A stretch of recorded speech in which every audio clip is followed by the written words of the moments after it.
Bonjour. Alors aujourd'hui, j'aimerais vous parler du faux travail. Bon, vous en avez déjà entendu parler et c'est une expression qui évoque souvent la déception puisque le faux travail, vous le savez, ne concerne que les mamans en fin de grossesse, c'est-à-dire courant du dernier mois, neuvième mois de grossesse. On est à 8 mois passés.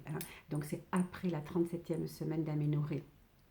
Tout ce qui pourrait se passer avant, avec des contractions présentes, s'appellerait plutôt une menace d'accouchement prématuré. Non, là, c'est pas du tout le cas. On est près du terme, 3 semaines peut-être du terme ou quelque chose comme ça, mais on peut avoir des épisodes de contractions qui ne correspondent pas à un début de travail. Voilà. Donc ça, c'est important que vous le compreniez.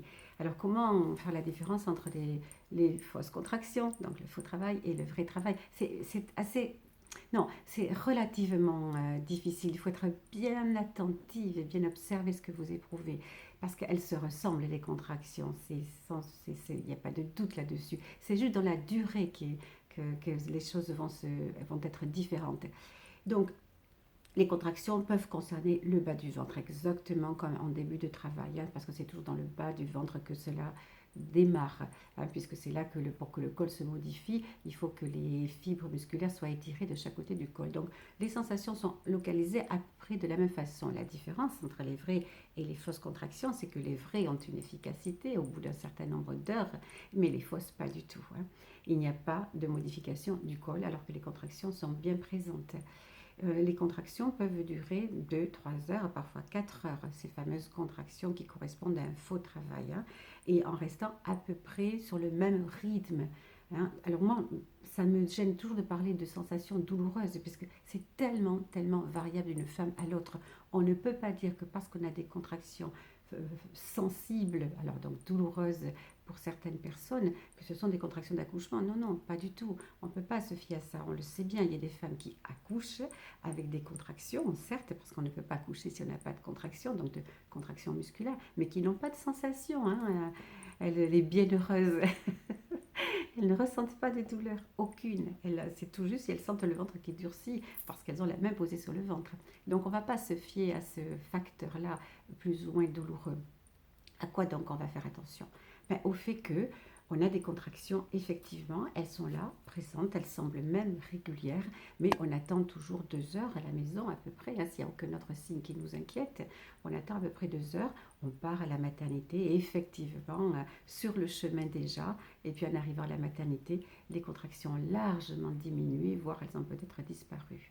Voilà. Alors que lorsqu'on est en vrai travail, entre guillemets, vrai travail, les contractions ne disparaissent pas.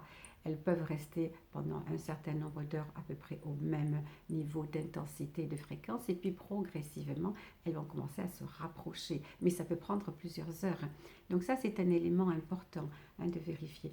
Attendez au moins 2 heures à la maison avec ces contractions-là pour être sûr qu'il ne s'agit pas d'un faux travail. Maintenant, je vous rassure tout de suite, ça n'a strictement aucune importance que vous alliez à la maternité, entre guillemets, pour rien. C'est-à-dire, vous n'irez pas pour rien, vous y allez pour vous rassurer.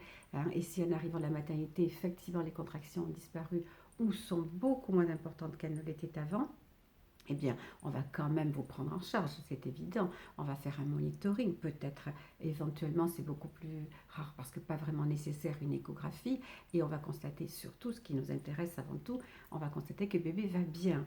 Auquel cas, il n'y a plus de contraction, bébé va bien, tu n'es pas loin de ton terme, effectivement. Tu es en train de démarrer, pas de vrai travail, mais tu es en train de préparer, ton corps se prépare au grand jour, au jour J, mais ce n'est pas encore le bon moment. On ne va pas te garder à la maternité. Le petit bémol là en ce moment, quand je vous dis personne ne pourra vous en vouloir d'aller à la maternité, c'est le Covid, ou la Covid, pardon, tout simplement. Évidemment qu'il faut éviter autant que possible de faire des allées et venues, ça c'est sûr. Donc, moi ce que je te conseille en réalité, c'est de téléphoner à la sage-femme si tu as un doute. Et tu lui décris bien ce que tu ressens. Depuis combien de temps, comment tu ressens tes contractions, est-ce que tu as eu des petites pertes, etc. Et c'est à partir de là déjà qu'elle peut avoir une petite idée et te proposer une solution. Soit attendre encore un petit peu à la maison, soit venir à la maternité. Et puis l'autre petit bémol, entre guillemets, c'est pas vraiment un bémol, c'est que juste, c'est toujours tellement décourageant quand tu t'es mis dans ce fameux état d'esprit dont je parle tout le temps.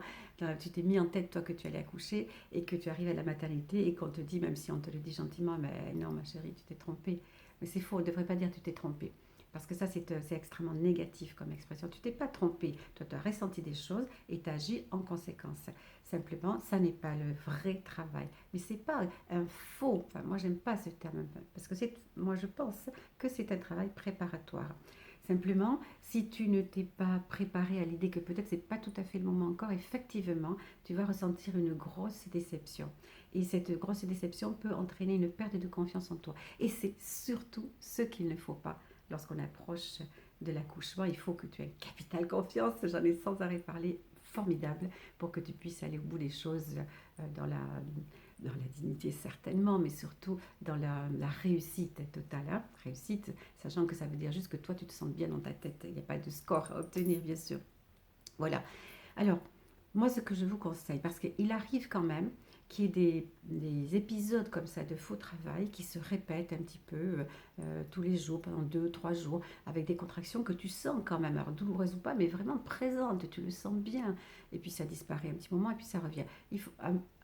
Véritablement, je le pense, il ne faut pas rester à la maison. Parce que il faut que tu ailles à la maternité. Et même si on constate effectivement que le travail n'a pas démarré, en cela, ce que je veux dire, c'est qu'il n'y a pas de modification du col. Manifestement, il n'y a pas de conséquences à la présence de ces contractions, de conséquences sur le col. Il se pourrait bien qu'à plus ou moins long terme, il y ait des conséquences sur la bonne santé du bébé. Il se peut que ces contractions le fatiguent. Donc, c'est important. On ne reste pas à la maison avec des épisodes répétitifs comme ça de contractions. Même si on a vraiment l'impression qu'on n'est pas en travail. Je vous conseille vivement, toujours pareil, appelez dans le service avant.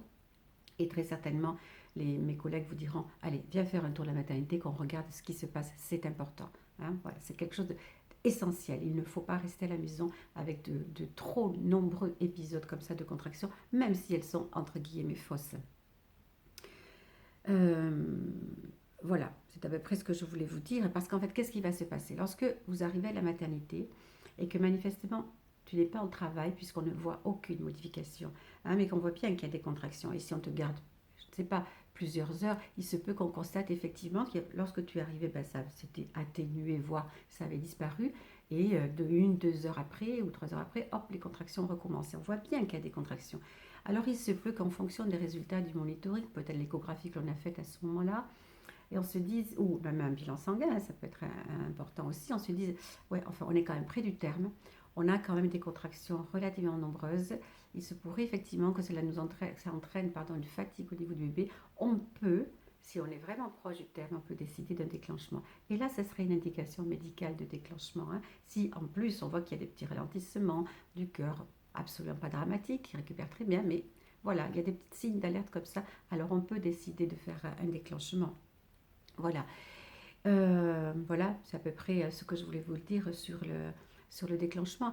Je vais arrêter là, mais je vais vous faire une prochaine vidéo où je vais vous parler des contractions qu'on peut avoir pendant la grossesse, je l'ai dit au tout début, mais qui ne concernent pas le travail, mais plutôt les menaces d'accouchement prématuré. C'est quand même très important. Voilà, je vous dis à très vite et pour la prochaine vidéo. Pour celles qui ne l'ont pas encore fait, n'oubliez pas de vous abonner. Et sous la vidéo, dans la description, vous trouverez le lien qui vous permet d'accéder aux 4 vidéos gratuites de préparation à l'accouchement. À très vite les mamans, ciao!